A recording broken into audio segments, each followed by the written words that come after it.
북한 체제를 유지하는 가장 잔혹한 기둥, 바로 관리소라 불리는 정치범 수용소입니다. 이곳은 한 번 들어가면 죽어서만 나올 수 있다는 완전 통제구역입니다. 제14호 개천관리소의 경우의 수감자들은 태어날 때부터 자신이 왜 이곳에 있는지조차 모릅니다. 부모가 지은 죄 때문에 수용소 안에서 태어난 수용소 2세들은 인간으로서의 권리가 아닌 움직이는 노동력으로 취급됩니다. 식사는 옥수수와 콩이 섞인 짠 국물이 전부이며 극심한 허기를 견디지 못한 수감자들은 소의 배설물에 섞인 덜 소화된 나다를 씻어먹거나 뱀과 쥐를 산채로 잡아먹습니다. 만약 이를 들키기라도 한다면 국가 재산 절도로 간주되어 공개 매질을 당하거나 처형됩니다. 더욱 소름 돋는 것은 전직 보위부원들의 고백에 따르면 밀폐된 유리방 안에 가족을 가둬놓고 독가스를 살포한 뒤 부모가 죽어가는 순간에도 자식을 살리려 애쓰는 모습을 관찰하는 비인간적인 실험이 자행되었습니다. 2025년 현재도 이 수용소들의 규모는 축소되지 않고 오히려 삼엄한 경계가 유지되고 있습니다. 수용소라고 하면 서대문 수용소, 아우슈비츠 비르케나우 절멸 수용소처럼 거대한 건물 형태의 감옥이 존재하고 감방마다 수인들이 갇혀 있으며 동일한 죄수복을 입고 있는 모습을 상상하기 쉽지만 북한의 정치범 수용소는 전술했던 것과 같은 감옥의 형태를 하고 있는 것이 전혀 아니라 높고 험한 산으로 둘러싸인 깊은 산 속에 광활한 지역에 있는 산골, 농촌마을 형태를 띠고 있기 때문에 위성 사진으로만 보면 북한의 정치범 수용소는 평범한 시골 마을처럼 보일 정도로 그 실체를 전혀 짐작할 수조차 없습니다. 청진 제25호 관리소를 제외한 북한 정치범 수용소들의 면적이 비정상적으로 넓은 이유가 바로 산속 마을 자체를 수용소로 상정하고 만든 것이기 때문인데, 실제로 정치범 수용소를 총괄하는 국가보위성 부서 이름이 대놓고 농장 감시국이고 정치범 수용소의 명칭 중 하나가 바로 농장 관리소일 정도입니다.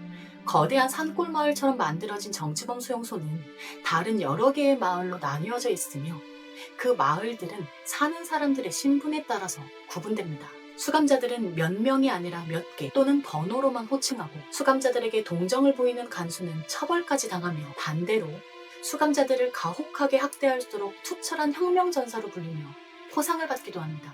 정치범 수용소는 혁명화 구역과 완전 통제 구역으로 나뉘어져 있는데, 차이점은 혁명화 구역은 일정 기간 형기를 채우고 나면 석방이 가능한 반면 완전 통제 구역은 종신수용소로서 김일성, 김정일, 김정은에 대한 우상화조차도 하지 않을 정도로 인간 취급을 하지 않고 있습니다. 요덕관리소를 비롯한 일부를 제외한 대부분의 정치범 수용소는 완전 통제구역입니다. 배고픔에 신음하는 인민들의 머리 위 평양의 화려한 별장에서는 김씨 일가만을 위한 기쁨조의 연회가 벌어집니다. 선발 기준은 극도로 까다롭습니다. 신장에 흉터 하나 없어야 하며 가족 중 탈북자나 정치범이 없는 결백한 토대여야 합니다. 선발된 소녀들은 평양 인근의 특수시설에 격리되어 10개월간 혹독한 훈련을 받습니다. 외국어, 매너, 악기 연주, 그리고 가장 은밀한 성적 봉사교육까지 포함됩니다. 기쁨조는 크게 세 부류로 나뉩니다. 춤과 노래를 담당하는 가무조, 마사지를 담당하는 행복조, 그리고 각종 연회에서 유흥을 돋우는 소조입니다. 김정일 시대 한 기쁨조 출신의 증언자는 지도자의 한마디에 모든 여성이 속옷만 입고 춤을 춰야 했으며 현장에서 마음에 드는 여성을 고위 간부들에게 하사하는 등 인간을 물건처럼 취급하는 광경이 일상이었다고 말합니다. 김정은 시대에 들어와서는 모란봉악단이나 청봉악단처럼 현대적인 모습으로 포장하고 있지만 그 이면에는 여전히 지도자의 밤을 위해 꽃다운 나이의 소녀들을 강제로 징집하는 반인류적 시스템이 작동하고 있습니다. 이들은 일정 나이가 지나면 강제로 고위장교와 결혼을 시켜 입을 막거나 영원히 사회와 격리된 채 비밀을 간직하며 살아갑니다. 누군가는 쥐를 잡아먹으며 생명을 구걸할 때 누군가는 국가가 엄선한 미녀들과 최고급 샴페인을 터뜨립니다. 이것이 북한이 말하는 평등한 사회주의 실체입니다. 수용소는 공포로 주민들의 몸을 묶고 기쁨조는 쾌락으로 충성 세력의 눈을 가립니다. 과거 김일성 시대에 정립된 이 시스템은 2025년 현재 더욱 정교해졌습니다. 이제는 물리적인 장벽뿐만이 아니라 디지털 감시까지 동원되어 이 잔혹한 왕국은 무너지지 않는 성벽처럼 보입니다. 하지만 역사는 증명합니다. 인권을 짓밟고 세워진 탑은 반드시 안으로부터 무너진다는 사실을요. 이 피해 연대기는 단순한 과거가 아닌 지금 이 순간에도 이어지고 있는 500만 명의 비명이 담긴 현재 진행형입니다. 북한 주민들에게 일요일은 휴일이 아닙니다. 일주일간의 삶을 난도질당하는 생활총화의 날입니다. 어린이부터 노인까지 예외는 없습니다. 먼저 자신의 사소한 과오를 고백하는 자아 비판으로 지도자 동지의 교실을 깊이 새기지 못했다라는 식의 뻔한 레퍼토리 뒤에는 진짜 지옥인 상호 비판이 기다립니다. 어제의 친구가 오늘의 고발자가 되어 나의 사생활을 대중 앞에서 폭로합니다. 이 과정에서 누가 한국 드라마를 보는 것 같다, 누가 금을 몰래 팔았다라는 식의 고발이 오가며 공동체는 파괴됩니다. 서로를 증오하게 만들어 반란의 싹을 자르는 이 심리적 거세 작업은 70년 넘게 이어져 북한식 가스라이팅의 정수입니다. 만약 비판 수위가 낮으면 사상이 불온하다며 도의부에 끌려가기 때문에 주민들은 살기 위해서라도 서로의 영혼을 헐뜯어야만 합니다. 2025년 현재 평양의 거리는 패션 전쟁터입니다. 김정은이 직접 제정한 반동사상문화배격법은 상상을 초월합니다. 무릎 위로 올라오는 치마, 타이트한 바지, 심지어 머리 염색은 자본주의 날라리풍으로 간주되어 즉석에서 가위질을 당합니다. 더 기가 막힌 건 언어 검열입니다. 한국 드라마의 영향으로 확산된 오빠, 자기야라는 호칭을 사용하다 적발되면 노동교화소행입니다. 최근에는 연인 간의 문자 메시지를 불시에 검문하며 사랑해 대신 열렬히 지향하오라는 식의 딱딱한 북한식 표현을 강요합니다. 심지어 김정은 잠바로 불리는 가죽 코트를 일반인이 입는 것도 금지되었습니다. 지도자의 권위를 훼손한다는 것이 바로 그 이유입니다. 입는 것, 말하는 것, 심지어 사랑을 고백하는 방식까지 국가의 결제를 받아야 하는 이곳은 인격이라는 개념 자체가 존재하지 않는 거대한 영국 무대와 같습니다. 매년 1월 북한 전역에는 인분전투라는 인류 역사상 유례없는 동원령이 선포됩니다. 비료가 부족한 북한에서 주민의 대변은 귀중한 전략물자입니다. 1인당 할당량은 무려 수백 킬로그램. 이 양을 채우지 못하면 시장 거래권이 박탈되거나 막대한 벌금을 내야 합니다. 이 때문에 북한에선 남의 집 변소를 털어가는 일이 비일비재하고 이를 막기 위해 변소에 자물쇠를 채우거나 밤에 보초를 서는 기괴한 풍경이 연출됩니다. 장마당에서는 인분이 현금처럼 거래되며 심지어 할당량을 채워주는 인분 대행 서비스까지 등장했습니다. 21세기 인공지능 시대의 대변을 확보하기 위해 온 국민이 사투를 벌이는 이 현실이야말로 북한 체제가 얼마나 처참하게 실패했는지를 보여주는 가장 적나라한 증거입니다. 정신을 개조하고 패션을 통제하며 오물까지 수탈하는 나라. 그들은 이곳을 낙원이라 선전하지만 2,500만 주민들에게 이곳은 창살 없는 감옥일 뿐입니다. 공포로 다져진 이 가짜 평화는 얼마나 더 갈 수 있을까요? 2025년 평양의 대학생들은 에어팟을 끼고 스마트폰으로 QR 결제를 합니다. 하지만 이 편리함은 거대한 덫입니다. 북한의 독자 OS 붉은 별에는 트레이스 뷰어라는 공포의 감시 프로그램이 심어져 있습니다.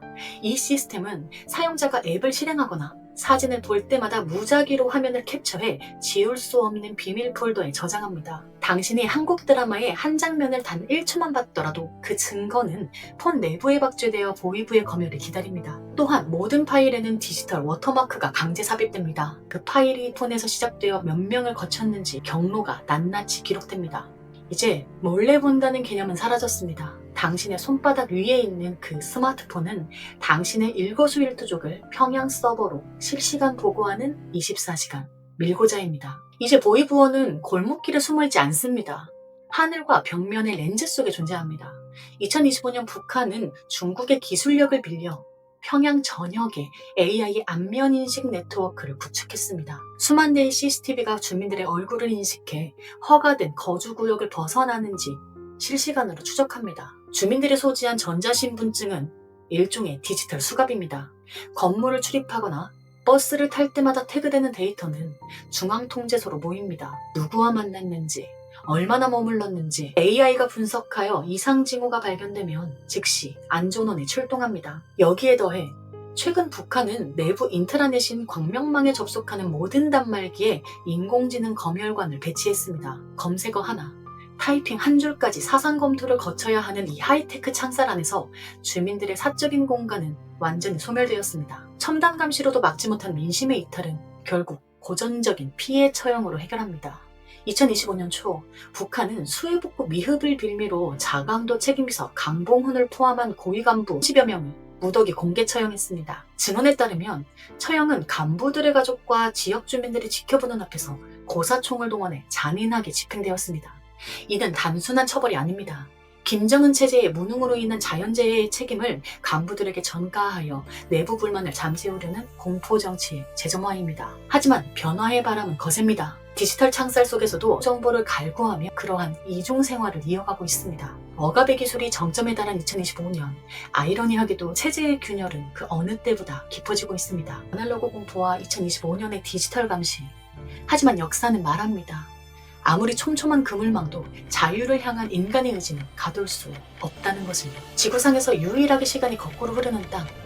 이곳은 누군가에겐 신성한 왕국이지만 2,500만 명에게는 창살 없는 감옥입니다. 과거의 엽기적인 숙청부터 현재의 첨단 감시까지 수용소의 총성과 기쁨조의 화려함 뒤에 숨겨진 진실. 이러한 비극이 북한 주민들에겐 일상이라는 이름으로 박제되어 있다는 사실입니다. 그러나 2025년 북한 정권은 이제 주민의 육체뿐만 아니라 영혼의 흔적까지 추적하기 시작했습니다. 북한 체제는 인류 역사상 가장 정교한 감옥을 완성한 듯 보입니다. 하지만 기술이 발전할수록 진실의 빛 역시 더 깊숙한 곳까지 스며들고 있습니다. 북한의 실상이 소름돋는 이유는 그들이 말 한마디에 목숨을 걸어야 하기 때문입니다. 그런데 지금 대한민국은 어떤가요? 특정 역사적 사건에 대해 다른 의견을 제시하면 법적으로 처벌하는 법안들이 쏟아지고 있습니다. 사상의 자유가 보장되어야 할 자유민주주의 국가에서 진실의 독점권을 국가가 쥐는 순간 그것은 공산주의의 사상 통제와 무엇이 다를까요? 공산주의의 핵심은 사유재산의 부정입니다. 최근 한국의 징벌적 상속세와 과도한 부동산 규제를 보십시오. 평생 피땀 흘려 일군 재산의 절반 이상을 국가가 가져가고 내 집을 내 마음대로 처분하지 못하게 막는 시스템. 이는 공공의 이익이라는 명분 아래 개인의 소유권을 무력화하는 전형적인 사회주의적 수탈 방식입니다. 열심히 일할 동기가 사라지고 국가의 배급에 의존하게 만드는 경제적 거세. 이것이 우리가 꿈꾸던 미래입니까? 더욱 소름 돋는 것은 아이들의 교과서입니다. 대한민국의 건국 정통성을 폄훼하고 북한의 체제 비판은 교묘하게 삭제하는 역사교육.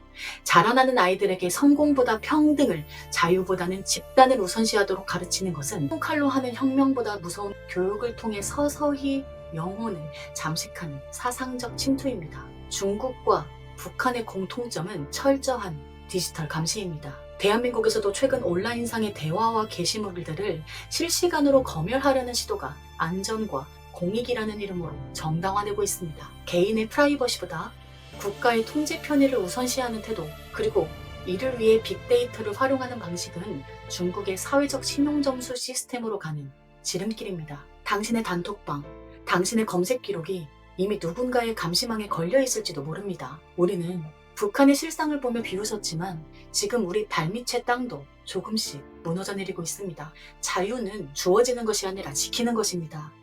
오늘 우리가 본 이 소름 돋는 진실들이 남의 나라 이야기가 되지 않도록 지금 우리는 깨어나야 합니다. 대한민국은 여전히 자유민주주의 국가입니까? 아니면 거대한 실험장이 되어가고 있습니까? 우리는 오늘 북한의 잔혹한 실상을 간략하게나마 보았습니다. 하지만 더 무서운 사실은 자유를 잃는 과정은 번개처럼 치는 총성이 아니라 소리 없이 스며드는 안개와 같다는 점입니다. 당연하게 누리는 오늘의 자유가 내일도 당연할 것이라 믿지 마십시오. 우리가 이 거대한 디스토피아에 주목해야 하는 이유는 단 하나입니다. 바로 우리 아이들에게 물려줄 미래가 결코 이 어둠과 닮지 않아야 하기 때문입니다. 여러분이 생각하는 국가의 가치는 무엇입니까? 당신도 모르는 사이 어둠에 잠식되지 않기를 바랍니다. 감사합니다.